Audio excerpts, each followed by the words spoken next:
Hello guys, this is Ano Robinson USA Live channel. So welcome to my new video uploaded. And if you guys like this video, please subscribe and don't forget to hit the button of like notification bell so you would be updated to all the videos that I'm gonna upload. So this video is about making a graduation stole. This is not a tutorial video, just sharing to all you guys my skills in sewing, and also this is my very first time sewing a graduation stole. So before anything else, before we start, I want to say thank you to Miss Melanie Pace and Miss May for the trust and and thank you because I'll be naging part ako ng iyong memorable day, Miss May. So, para sa iyo, Miss May, congratulations. And to all the graduates of the 2021 Francis Marion University of Florence, South Carolina, congratulations to all of you guys. So, let's start sewing.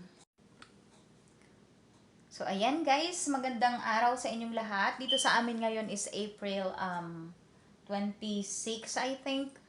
Alauna ng hapon. So, gagawin ko ngayon is magtatahi ako ng graduation stole. Merong nagpapatahi sa akin. So, isa ito sa aking mga kinahihiligan yung pananahi. Nagtatahi rin ako ng mga face mask. So, for today's video is about graduation stole. So, this is not a tutorial, but I'm just showing you how to make a graduation stole. So, dito sa kanila kasi, kanya-kanyang gawa, kanya-kanyang design ng graduation stole. So, sa Pilipinas, mag-aambagan, di ba, contribution, and then, para iisa lang yung itsura ng graduation stole. So, dito sa kanila is, gagawa ka ng sarili mo. Pero meron silang mga pattern, may mga sizes sila, kung anong size yung haba, at saka yung lapad. So, mag-start na tayo magtahi ng graduation stole.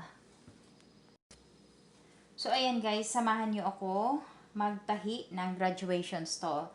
Bali, ano to siya, yung parang sash na nilalagay dito sa sa leeg nga ng mga mag-graduate. So, sa nursing ito na na sash, graduation. Okay na.